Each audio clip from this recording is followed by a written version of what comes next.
So good morning, everyone.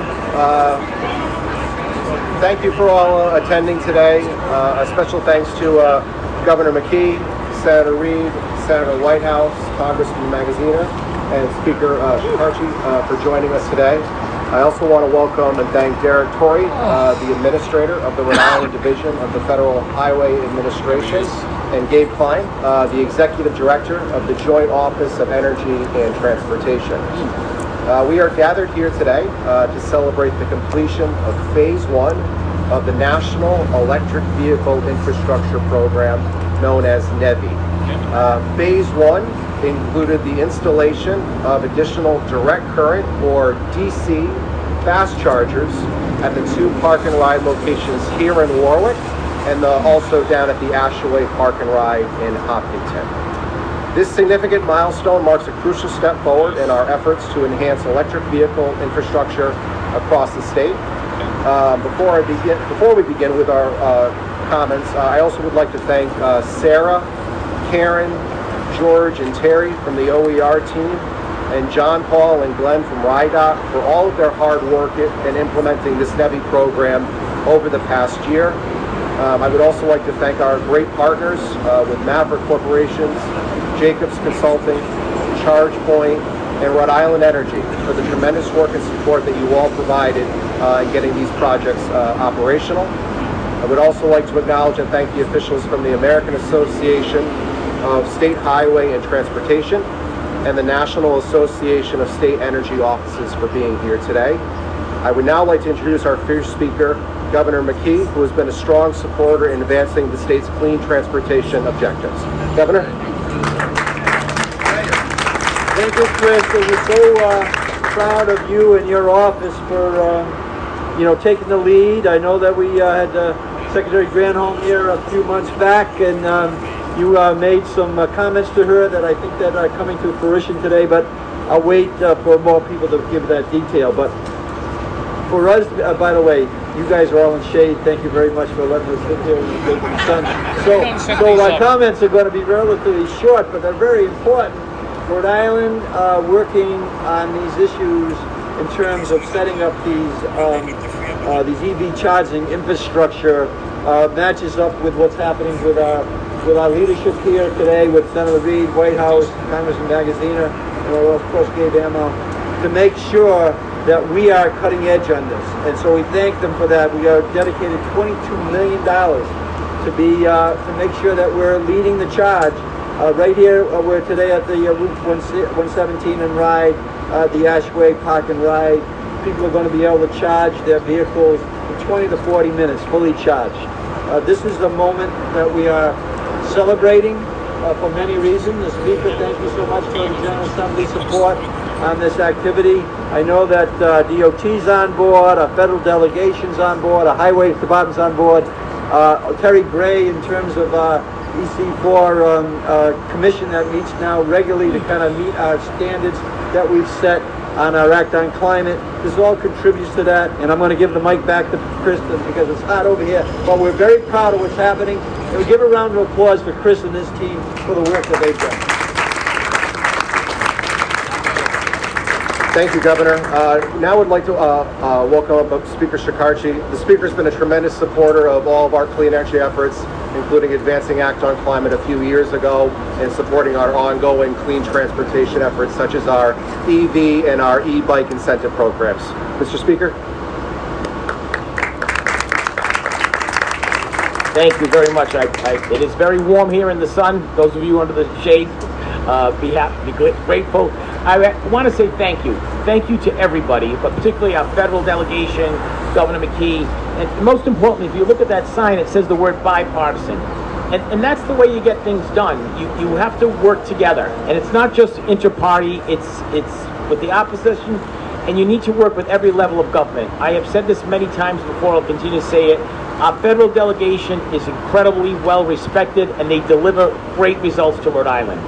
Working with the governor, our partners in the Senate, we work hard together, and it's only when you work together can you accomplish things. I believe we are one of the first, if not the first in the country to institute this program and start it so early. It's because we're all working together. Chris does a phenomenal job at Office of Energy, it is really everybody wanting to do the right thing, working together. I want to recognize, of course, my colleagues in the House, some who are here today. Jen Boylan from the East Bay, who made the trek across the bridge to come here today. Thank you, Jen, who's a great partner, especially in all things environment. And we have a candidate running for the General Assembly, Councilman McElroy, who's here. And we have another great candidate running for Mayor Warwick in Lee Hazelwood. So thank you all for being here today, participating in this event, and making sure that we continue to work together to get good things done for the people of Rhode Island. Thank you very much. Thank you, Mr. Speaker. Now I'd like to welcome Senator Reid. Senator, thank you for your ongoing support in securing the various clean energy funds for the Ocean State. Senator? Thanks very much, Chris. All of my colleagues in government, let me salute them. We're here because fossil fuels have created serious challenges for our security, our economy, and our environment. And that's why we have to decarbonize transportation and many other sectors of our society. And making the switch to electric vehicles will be a key to that. But one of the fundamental steps in that transition is you have to have a place convenient and fast to charge your vehicle, or else you won't buy it. So today is a very important step forward to provide access to fast charging facilities that will eventually be throughout this state. And it is a product of the bipartisan infrastructure law. That committed $7.5 billion in electric charging infrastructure. In Rhode Island, it's translated to $23 million. And we should be very proud that we're one of the first states in the country to actually get our charging stations up and running. It's a tribute to all of our colleagues in state government. And we have to continue to do that. And the next step we have to do is ensure we have the power grid to supply all these electric stations all across the state and the nation. And we're working on that too in Washington with cooperation with the state. So I think we're on the path to a cleaner, brighter, more prosperous future, and we're beginning right here with these charging stations. Thank you, Chris. Thank you all.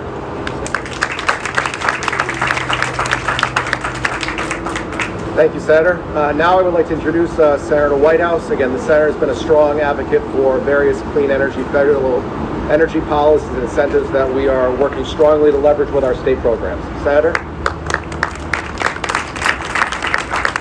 Thank you, Chris, and congratulations to you and to your team, including Karen Bradbury, and to the governor's team, Terry Gray included, for all the work that has brought us to the announcement that is going to be made in a moment today. We're very excited about all of this. I can remember over a dozen years ago going onto the Senate floor and showing the maps that warned that Rhode Island's weather was going to become the weather of South Carolina. Welcome, folks. We have a lot of work to do to get ahead of this problem before it gets a lot worse. And we're seeing a real meltdown beginning in Florida of the insurance markets. If you can't predict the weather, you can't offer insurance. If you can't offer insurance, you can't get a mortgage. If you can't get a mortgage, property values crash. Watch Florida for a preview of coming attractions for the rest of our coastal communities. We simply have to get ahead of this. I worked hard to get the EV language into the infrastructure bill and into the highway bills. This comes out of the infrastructure bill, where Jack was a very important role as well. We're delighted to have this funding here. We're targeting school buses, we're targeting RIPTA buses, and we're targeting decarbonizing regular passenger vehicles. Jen Boylan is a fellow Chevy Bolt owner, and we agree that they're more fun than bigger, more expensive SUVs that are powered by internal combustion engines. So join the fun. Thanks very much, and congratulations. Thank you, Senator. Next, I would like to introduce Congressman Magaziner, who in his short time in office has proven to be a great climate and energy champion for the state. Congressman? Thank you, Chris. To all of my colleagues in government and everyone who's here, all of the climate activists, all of the people at the state who are doing the work, thank you. I'll keep this very quick. This transition to clean vehicles pays a number of benefits to the people of Rhode Island. Cleaner air and lower pollution from vehicle emissions means fewer kids with asthma. Means that kids can play outside without their parents worrying that the air they're breathing in might be harmful to them. It helps lower the cost of energy for working people because the cost of electricity is more predictable, more stable, especially as we move toward local clean energy where we're producing our own energy here at home instead of relying on the global oil and gas market for energy prices. So this is going to mean better, more stable, affordable energy for consumers. It's going to mean cleaner air for kids and for neighborhoods, and it's going to help give people the confidence to travel even over long distances using electric vehicles. So this is a real positive for Rhode Islanders, and it is made possible by a close cooperation between the state and the federal government, particularly the work that the Biden-Harris administration has done to prioritize funding for states to make it easier for states to transition to clean energy. The bipartisan infrastructure bill has already delivered more than $2 billion to Rhode Island, not just for roads and bridges, but for electric vehicles, for replacing lead pipes, for expanding broadband, and for a whole host of projects that are going to make it easier for Rhode Islanders to keep up with the cost of living and to have good, high-quality lives here in the Ocean State. So thank you, everybody, for making this possible.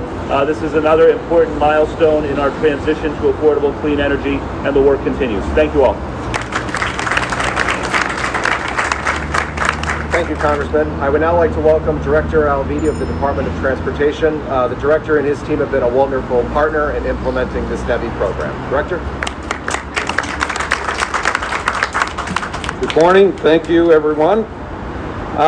I want to thank the Department of Energy Resources, the Department of Environmental Management, the Federal Highway Administration, and the Joint Office of Energy and Transportation, our congressional delegation, our legislature for making the funding available for this, the governor for making sure that this is a priority in his administration. As one of the speakers said before, this is a perfect example of government working together toward a common mission in getting it done. In fact, we didn't just get it done here in Rhode Island, we're ahead of the curve. We're ahead of the curve of the demand that is coming for the EV market in Rhode Island. That's an important thing for us to do. It's important for us to not let the infrastructure and charging capabilities of the state stand in the way of people making the choice or traveling across our state in an EV. And we're doing that. This project completes phase 1, which completes the main trunk of our charging infrastructure through the state of Rhode Island that's required by the federal government under the Jobs Act. We did that by completing all of the charging station locations that will allow people to travel through Rhode Island from Connecticut to Massachusetts and back without having anxiety or worrying about whether or not there is a charging station available to quickly charge on these new modern fast chargers that we're installing.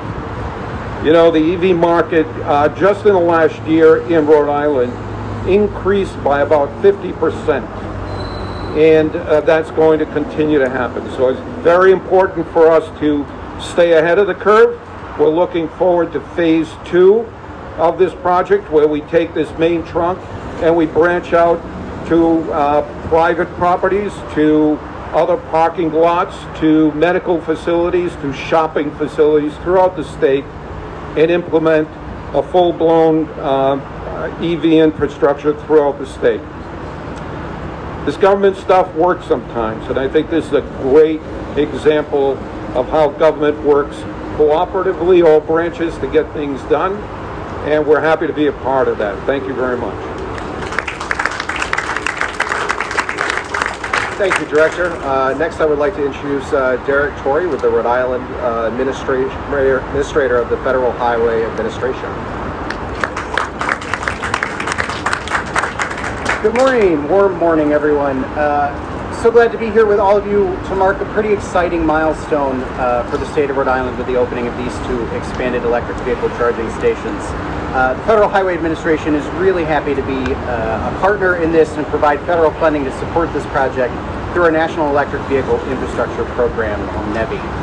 Under President Biden's bipartisan infrastructure law, the U.S. Department of Transportation is helping to fund transportation projects like this one that connect people with jobs and other destinations that are important to the local economy and to communities across Rhode Island and the nation. And thanks to that bipartisan infrastructure law, Rhode Island is receiving more federal funding to fix our aging infrastructure than any time in recent memory. I mean a lot of money. The law provides over $1.7 billion over 5 years for Rhode Island in guaranteed federal funding. But that's not it. Rhode Island's also been very successful, thanks in part to the folks sitting over there, in receiving federal highway funding through competitive discretionary grant programs. And I was totting this up at the beginning of last week. Those grants totaled over $310 million since the bipartisan infrastructure was signed into law. So that's $2 billion just for our roads and bridges and infrastructure here in Rhode Island. And that includes the National Electric Vehicle Infrastructure Program funding. Nationally, the NEVI program provides over $5 billion over 5 years to build public EV charging infrastructure along highways and alternative fuel corridors. With this investment, the number of public charging ports on U.S. roads has surpassed 180,000, which is an increase of about 70% since President Biden took office. An average of 900 new chargers are coming online each week across the country, and now we get to include Rhode Island's 2 expanded stations here in Warwick and down in Ashaway in that list. I really want to thank everyone who's been involved in managing this project and getting it to the finish line. I echo what the speaker said, that it really does take all levels of government working together to get this done. To Sarah and her team at the Rhode Island Department of Energy Resources, folks at ChargePoint and Jacobs Consulting, folks at RIDOT, and of course the folks at Maverick Corporation who actually got the chargers in the ground and got them up and running. I'm sure today you're all relieved and excited to be finished with this project, even though it's just the beginning. Rhode Island might be a small state, but this is an important link in a larger network on I-95 that spans the entire length of the eastern seaboard. The goal of the NEVI program is to ensure that travelers can reliably find a charging station near the highway, whether you're in Massachusetts, Connecticut, Rhode Island, or down in North Carolina or Florida, where it feels like we are today. It's good for our economy. It helps us create jobs and it helps us get people where they want to go. So there's a lot going on in Rhode Island right now. It's an exciting time to work in transportation here, but it's an even more exciting time to be a Rhode Islander, as we're seeing our transportation network transform to meet the needs of our communities today and in the future. The Federal Highway Administration is really proud to support this great work happening around the state. This is just the beginning with these 2 charging stations, and we look forward to working with the state of Rhode Island as we build a larger charging network throughout the state. Thank you all.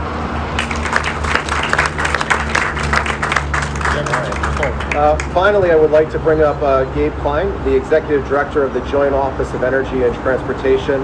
Gabe, it's been great working with you and the team in advancing the NEVI program.